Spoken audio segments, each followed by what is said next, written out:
Hello everyone. I'm here to do a video on Sense and Sensibility and all of its various adaptations. I got the idea to do it from Renee Homas 2's video on Jane Eyre and some of its various adaptations.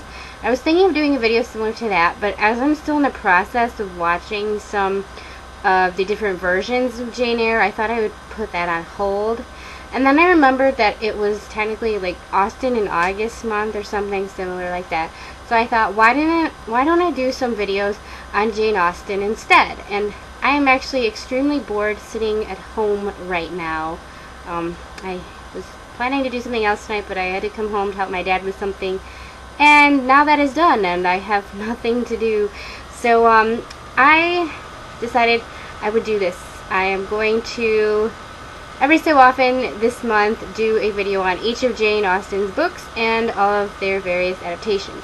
I have actually reviewed all of these works previously on my text blog, which you can see down below in the down bar description box thingy. I'll have links to all of those if you want to see really in-depth stuff. This video might get pretty long. I'll possibly have to split it into two parts. I don't know. We'll see how that goes. But I actually prepared for once and took notes. So I will be able to keep myself on track. As you can see behind me over here, this is my DVD rack where I keep all of my period dramas, you know, the classic book adaptations as well as original stuff. Like you can see the King's Speech there. But it's mostly adaptations of classic books, and that includes all of the various Jane Austen adaptations. Yeah, so Sense and Sensibility. I don't have the book right now, but you can read my review on either my Goodreads or on my blog. And essentially, my feeling on that book was I didn't like it very much when I first read it. I thought it was actually a little bit too dark and depressing. I didn't really like Marianne very much. I just thought it was my least favorite Jane Austen book for the longest time. Then I reread it a couple of years ago, and my eyes were open to so many new things about that book that I had never seen before. It's really not depressing at all. It has a lot of humor in it. There's so much funny stuff going on, even as, you know, the girls are going through hard times. There's so much to laugh at in that book, and while the prose is perhaps not as good as in Austen's later books, it's still really good. I mean, it's Jane Austen. It can't be bad. I originally didn't like the male leads very much. I thought Edward was just a loser. I hated Edward, and I thought Colonel Brandon was too old and boring. And while they're definitely still not my favorite Austen heroes, I found more to appreciate about them. Edward is actually an honorable man, and while he would not be, you know, I would not fall in love with him, he was just doing the right thing by doing whatever he did in this book that I will not spoil. But there may be spoilers later, just warning. He was doing the honorable and right thing. And Colonel Brandon is actually really a romantic guy. He is really a romantic at heart if you read the book. And Eleanor is probably my favorite or second favorite Jane Austen heroine. I don't know, it's a very close tie between her and Anne Elliot. She is not just some, like, stuck-up, sensible person. She actually has a very snarky personality. If you read her comments on what she thinks about some of the various other characters in the book, they are really hilarious. She does have a snarky sense of humor. So this is not my favorite Jane Austen book, but I give it like a 4.5 out of 5 rating, or very close to a 5. Moving on to some of the adaptations, there are 4 that are currently available to watch, and I own all of them. This is the first one. It is a BBC miniseries from 1971, and it is actually, if you are not used to seeing adaptations from the BBC from, you know, the 70s and 80s, you'll have to get used to the fact that they just have pretty poor stagey production values. The costumes aren't really that great. The sets aren't really that great. That was just something that was characteristic of that time, and it is very much so true in this as well. The hairstyles in this, as you can probably see from the cover, are more 1970s rather than Regency. Some of the costumes are a little iffy. Marianne and Eleanor wear matching costumes sometimes, which was kind of funny. But yeah, I did actually really enjoy this version. I have to refer to my notes here. It does, although it's a miniseries, it does change some things. The character of Margaret is not included at all. And for some reason in this, they made Eliza Williams into Colonel Brandon's niece. And I'm not sure why he can't just tell everyone that she is his niece rather than letting people think that she is his illegitimate daughter. I think that's really not very fair to her, but okay, whatever.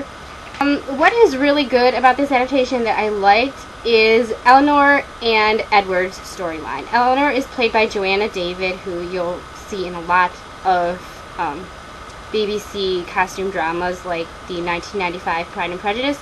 And there's this guy called Robin Ellis who plays Edward, who I have not actually seen in anything else, but they were both very, very good and portrayed their characters very well, and their storyline was handled in a very, very good way.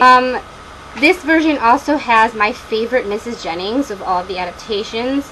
Despite her looking way too young, and in fact actually younger than one of her supposed daughters, Lady Middleton, her performance was great. It was just the right amount of over-the-top hilarity, vulgarity, and yet she also showed Mrs. Jennings like kind, caring nature as well. So she was definitely my favorite in that role. What's not so great about this is the flip side of Marianne and Colonel Brandon. Their relationship and storyline was really, they didn't take as much care with that. Marianne is played by, this is actually Marianne right here on the cover, this woman named Kieran Madden. She's actually older than the actress who played Eleanor for some reason. And her Marianne is basically like a woman who is kind of seems mentally unstable and able to fly off in hysterics with the least provocation. And yeah, I was not very fond of that. The Colonel Brandon actor, whoever it was, I don't remember. It was just a really boring dude, dull as dishwater. I don't remember really anything about him whatsoever. One other random thing in this is that the Steele sisters look to be at least 40 years old. The character of Lucy Steele is like overtly, evil and menacing, and she constantly is like hitting her sister for some reason. And she's not beautiful or charming whatsoever. I don't know how she was able to, sneakily convince Edward to marry her 4 years ago. He must have been really desperate. I do have pictures up in my text review if you want to see.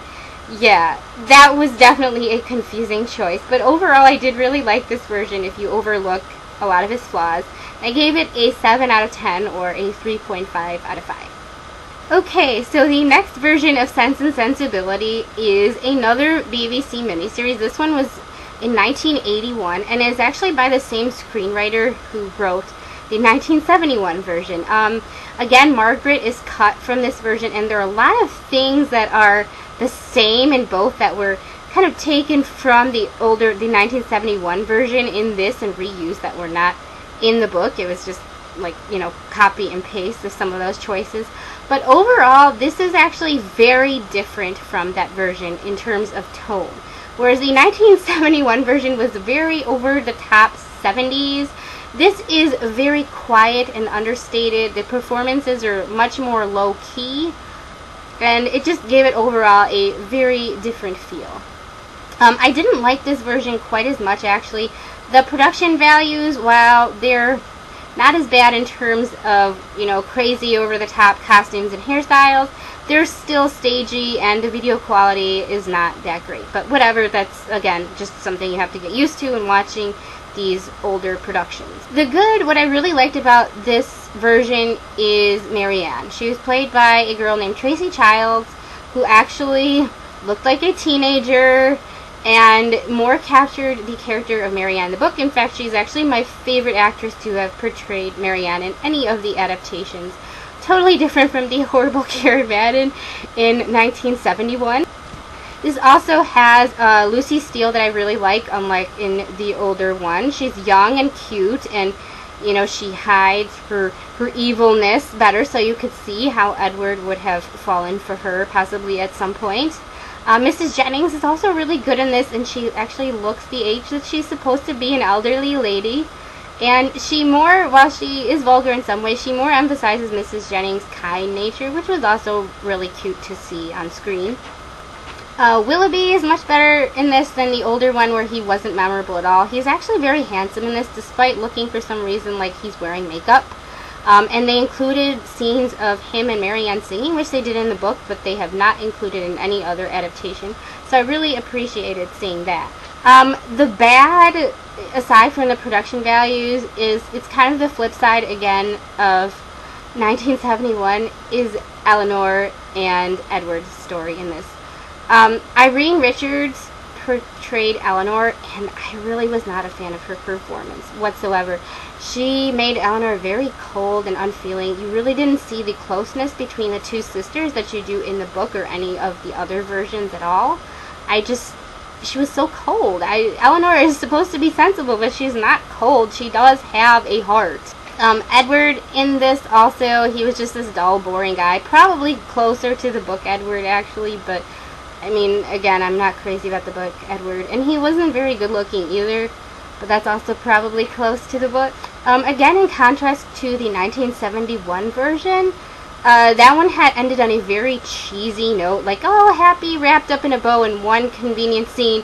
This one, Marianne and Brandon's storyline is kind of left open-ended. Like, it's ended abruptly, and I guess it's hinting that in future something will happen, but not yet at the end of this, which I thought was kind of odd that they didn't do any sort of epilogue to it.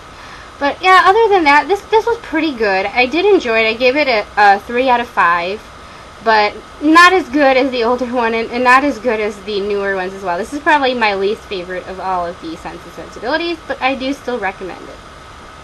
And I have pretty much decided at this point that I'm going to have to split this into 2 separate videos, and I'll do the other 2 adaptations in a second. I'll see you guys later.